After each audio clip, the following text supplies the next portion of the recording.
সারা বছর বসে থাকি কখন ধনিয়া পাতার দাম কমবে কাঁচামরিচের, তখন আমি এভাবে করে প্রসেস করে রেখে দেব, সারা বছর খেতে পারবো। সেই জন্য বাই দ্য ওয়ে, আমি রেহানা, আপনাদেরকে স্বাগত জানাচ্ছি রেহানা রান্নাঘরে। তো আমি আজকে আপনাদেরকে দেখাবো কিভাবে আমরা ফ্রোজেন করে খুব সহজে ধনিয়া পাতা, কাঁচামরিচ, টমেটো এগুলো একসাথে করে রাখতে পারি। সামনে রোজা আসছে, সেই রোজায় আমরা করতে পারি। এখানে লাগবে ধনিয়া পাতা, টমেটো, কাঁচামরিচ।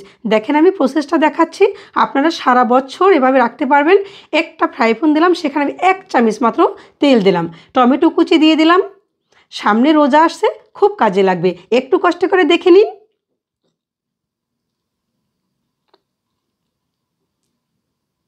আমি এখানে ধনিয়া পাতাগুলোও দিয়ে দিলাম।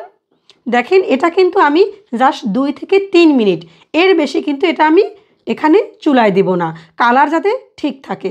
একটু ফলো করেন কষ্ট করে, এভাবে করে রেখে দেবেন আপনারা ফ্রিজে, ডিপ ফ্রিজে রেখে দেবেন। আমি যে প্রসেস দেখাবো সেভাবে আপনারা পুরো রোজা এবং সারা বছর খেতে পারবেন। আমি দেখেছি নর্মাল করে রাখলে, কাঁচামরিচগুলো দিয়ে দিলাম, নর্মাল ফ্রিজে বা ডিপ ফ্রিজে এমনি রাখলে কোনো ঘ্রাণ থাকে না, ধনিয়া পাতা তেমন কিছু ইয়ে হয় না।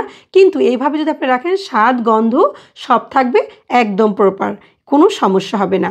একদম দেখেন কালার চেঞ্জ হওয়ার আগে কিন্তু আমি এটা নামিয়ে ফেলবো, জাস্ট 2 থেকে 3 মিনিট, একটু জাস্ট নরম হয়ে গেলে আমি এটা নামিয়ে নেব। আপনাদের ঘরে যাদের ফ্রিজ আছে তাদেরই কিন্তু ফ্রিজে অবশ্যই আইস কিউব করার সেই বক্সগুলো থাকে, সবারই থাকে, যাদের ফ্রিজে তাদেরই থাকে। সেখানে দেখেন আমি কিভাবে করে এগুলো প্রসেস করে আমি এগুলো রেখে দেই, সেটা আপনারা একটু দেখেন, আপনারাও রাখতে পারবেন আমার মতন করে। রোজায় কোনো কষ্টই হবে না। আপনারা মাছ রান্না করেন, চচ্চড়ি করেন, যে কোনো ভাজি, সব কিছুতে ডাল আস্তে শুধু কিউব করে কিউবগুলো বসিয়ে দেবেন। যেখানে অল্প লাগবে ছোট্ট একটা দিবেন, যেখানে বেশি লাগবে সেখানে বড় করে একটা দিবেন অথবা 2টা দিয়ে দেবেন। একদম দেখবেন টমেটো, কাঁচামরিচ এবং সে আপনার ধনিয়া পাতার যে স্বাদ অতুলনীয়, সেই ঘ্রাণ হবে, সেই কালার থাকবে।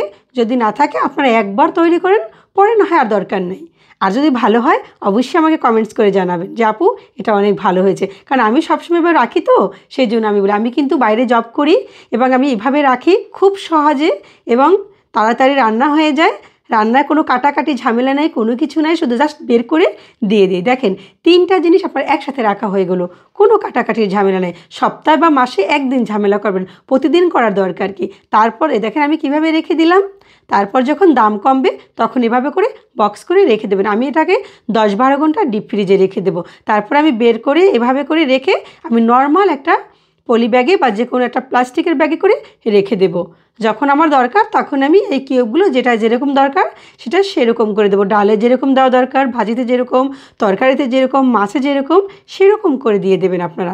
দেখেন এইভাবে করে তৈরি করে নেবেন। বাই দ্য ওয়ে, আমি রেহানা, চেষ্টা করি আপনাদেরকে একটু সহজভাবে কোনো কিছু দেখাবার জন্য। তো আপনারা ভালো থাকেন, আপনাদের সাথে আবার দেখা হবে এরকম কোনো সুন্দর কোনো রেসিপি নিয়ে আমি হাজির হব পরবর্তী এপিসোডে। আপনারা আমার জন্য দোয়া করবেন, আমার চ্যানেলটাকে সাবস্ক্রাইব করবেন, আমার পাশে থাকবেন, লাইক কমেন্ট শেয়ার অবশ্যই করবেন। যারা ফেসবুক পেজ থেকে দেখতেছেন তারা অবশ্যই আমাকে ফলো দিয়ে আমার পাশে থাকবেন। তো আপনাদের সাথে আবার দেখা হবে এরকম সুন্দর কোনো ইয়া নিয়ে। আল্লাহ হাফেজ, ভালো থাকেন আপনারা। আসসালামু আলাইকুম।